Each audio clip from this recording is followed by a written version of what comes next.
ఇవైతే చిమ్మిరుండలండి. చిమ్మిరుండల గురించి మాకు తెలీదా, నువ్వు కొత్తగా చెప్పాలా, చేసుకునే విధానం తెలీదా, వాటి ప్రయోజనాలు తెలీదా అనుకుంటున్నారేమో.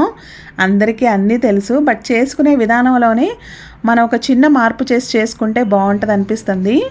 సో దాని గురించే మీతో అయితే షేర్ చేద్దామని ఈ వీడియో అయితే షేర్ చేస్తున్నాను. ఇంకా నువ్వులైతే ఫస్ట్ కొంచెం ఐరన్ ప్యాన్లో వేయించుకుంటున్నాను. పచ్చి నువ్వులతో చేసుకున్నా బాగుంటుంది, బట్ వేయించి చేసుకుంటే ఇంకా బాగుంటుంది. ఇంక ఇదిగోండి, అసలైన పద్ధతి అయితే ఇదే కదా, రోట్లో వేసి దంచుకోవటం. ఇప్పుడు మిక్సీ వచ్చాక చాలామంది మిక్సీలోనే చేసేస్తున్నాము, బట్ నువ్వులకున్న సహజ గుణం వేడి వల్ల పోతుందంట. సో దాని నుంచి రావాల్సిన బెనిఫిట్స్ కొన్ని అయితే లాస్ అయిపోతాము. అందుకని నేనైతే ఇట్లా రోట్లో వేసి చేసుకుంటున్నాను దంచుకొని. ఒక గ్లాసు నువ్వులకి అర గ్లాసు బెల్లం వేసుకుని చేసుకుంటే టేస్ట్ చాలా బాగుంటుంది. నువ్వులు ముందు బాగా మెత్తగా దంచుకున్నాక బెల్లం వేసుకోవాలి, అప్పుడైతేనే బాగా నలుగుతాయి. కొంచెం ఓపికగా చేసుకుంటే టేస్ట్ని ఎంజాయ్ చేయొచ్చు, మరింత ఆరోగ్యాన్ని కూడా పొందవచ్చు కదా.